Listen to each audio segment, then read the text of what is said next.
Hey there. Just one more quick video for you here. I've got 4-inch tile and I'm going to show you how to do a quick flower. There's two ways to do it that I do, so we'll do a couple of them. So the first one, I've got red pepper, and I always use Adirondack inks. This is the one I prefer. So I'm going to imagine about a quarter-size space in the middle, and I'm going to blow around that spot. And hopefully the middle stays white. If it doesn't, that's okay, we can fix that. So when you're using canned air, and I've got the Costco air here, that's the best one if you are using canned air. I'm going to hold my can off the table because I don't want to tip it up too far. And I can tip a little better when I'm off the table. So I'm being right-handed. I'm going to have air in my right hand and ink in my left hand. Well, I already made a mess. So a couple spots, and I drop, blow, and turn. And go again, drop, blow, and turn. So I'm holding my straw steady, and I'm just going around, drop, blow, turn. And the angle of your straw is really important because the air is going to go where you blow. The direction of the straw. And I can also keep the straw lower if I have the can off the table. If I tip it up and blow down a little more, the ink will split in two ways. It won't go in one direction. So if you have that happening, that's what's the problem. There. So I've made one round. I'm going to go one more round. So now I'm going in between the petals that I already have there.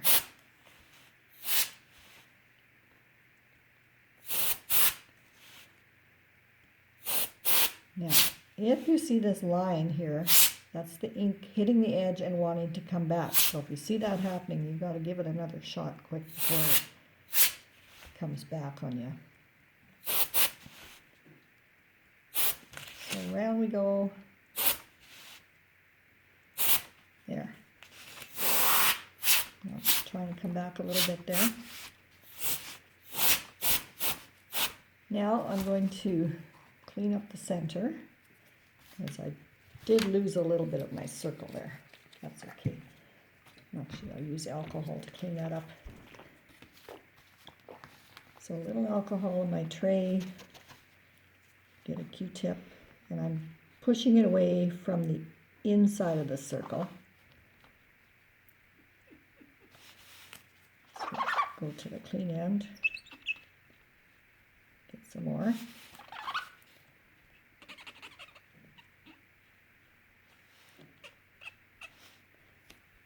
There, a little bit more. And rather than just carving a hard edge circle, I like to just push it away. Like that. There. Now, sometimes you get these fingers. Some people like them, some people don't like them. So I'm going to pull some of them away because I want to have some white tile left there where my leaves can come on.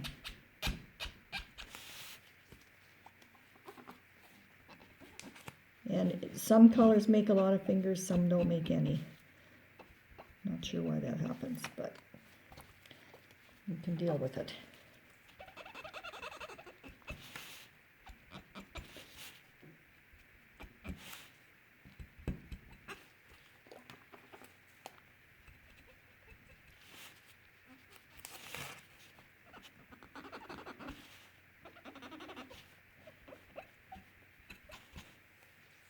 You could do it with paper towel too. Just put some on your finger like that and you can.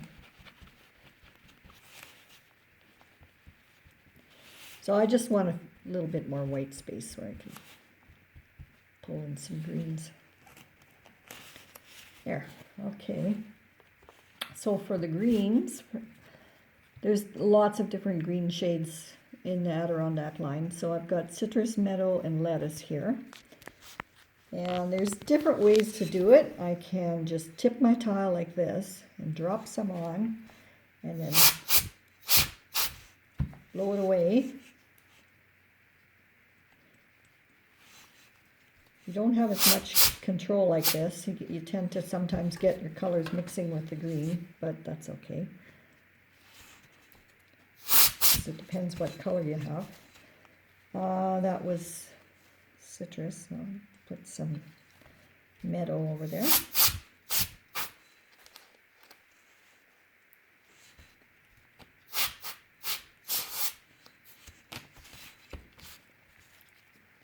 Now another way to do it is with the dental tool, you'll have a little more control.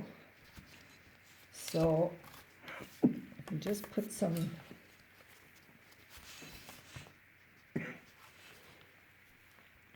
color on your tools, like that, on your dental tool, then you can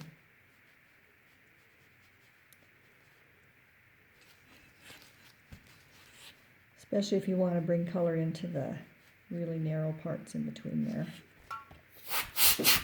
And if you think it's going to spread on you, get right in there with the air and it'll dry pretty quick. So maybe I'll add a little citrus. No, that's meadow. Come in with a little meadow here.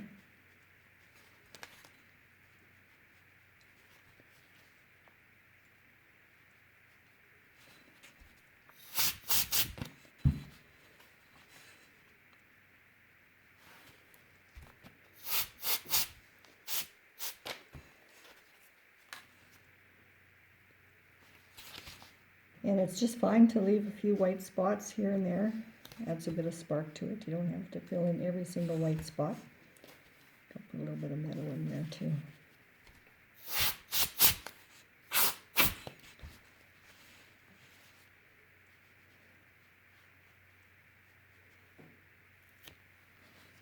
Okay. Now I think I want to put a little bit of green right in there. So I'll just maybe use my Q-tip, clean that up a little bit.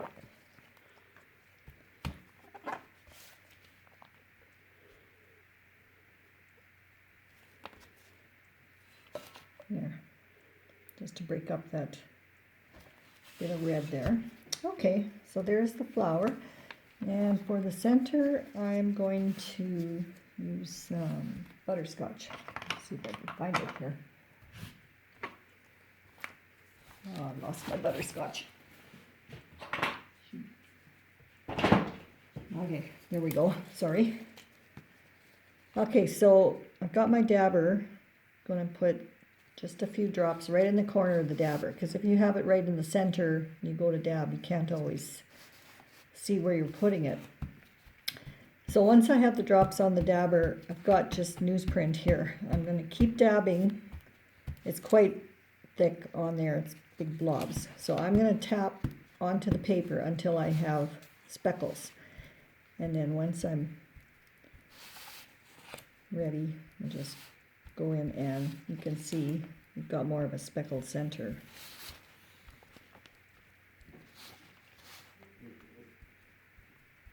There we go.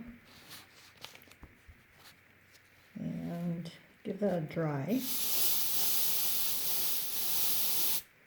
But the color looks a little weak, so I'm going to do it one more time.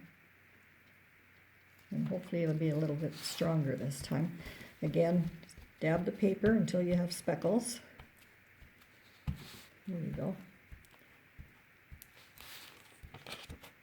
And if it seems like it's too wet and it's just all blending together, just give it some air. Dry that, and just keep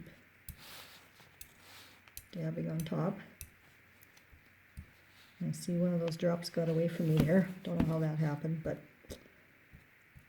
not going to worry too much. I guess I could fix that just by, here's how you fix those little accidents. Just going to put a drop of red there. Well, didn't help too much, but now if I want to make that center pop just a little bit more, just take my micro pen here and add a few spots to it, just to make it stand out a little more. Okay, so there's the first example of the flower. Now I'm going to do one with 2 colors. So that was just one. That was red pepper, that one. Okay, so here's another tile. This time I'm going to try, I haven't tried this combination before, so I'm going to try stream and denim and see what happens. So I'm going to alternate. Again, I'm going to just keep in mind that I want to keep it out of the center and drop in some stream. This time not making them quite so close together, because I'm going to put blue in between. So I think I'll do maybe 6 of them.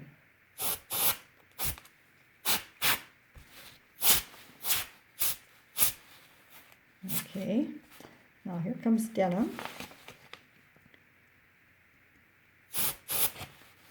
I wanted that to overlap a little bit. There we go. And you can see how the 2 colors kind of layer over each other.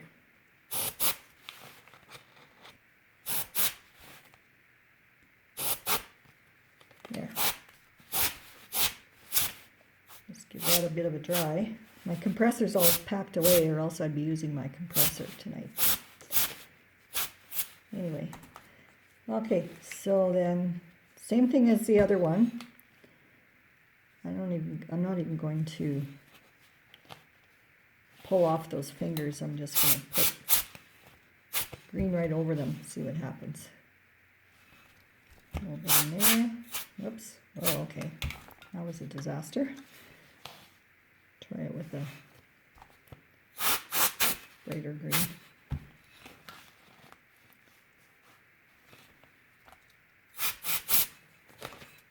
Well, that picked up a bit of the blue there. Maybe I'll put a little more on there, a little more green.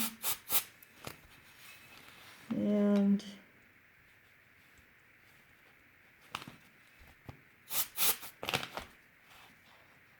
a little bit there. I actually kind of like how it's picking up some of the other blues and green, the stream and the denim.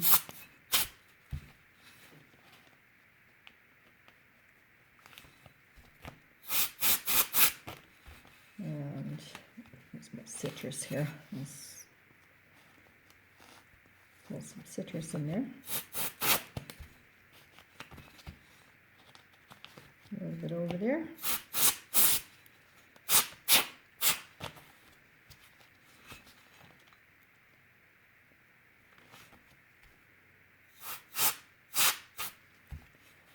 I kind of like that one.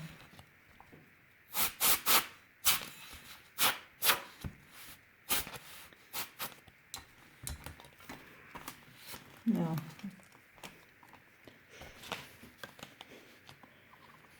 I might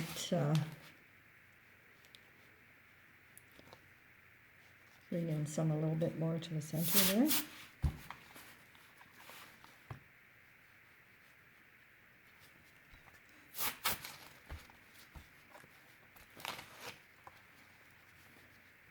That citrus is a nice bright green, so a little bit more of that in.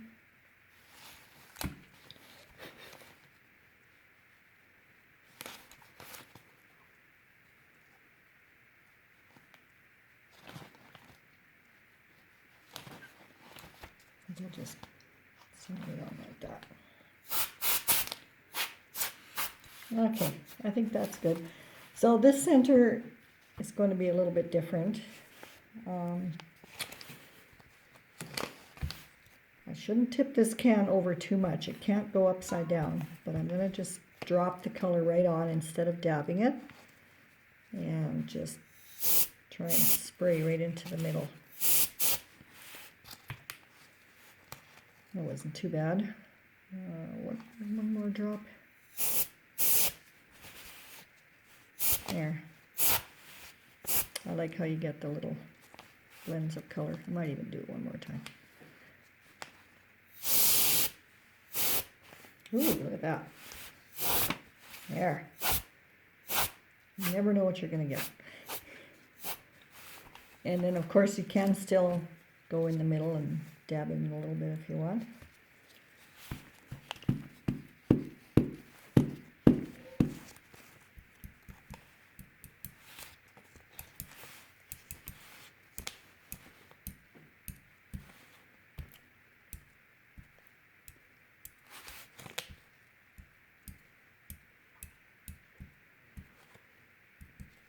Okay, kind of like that.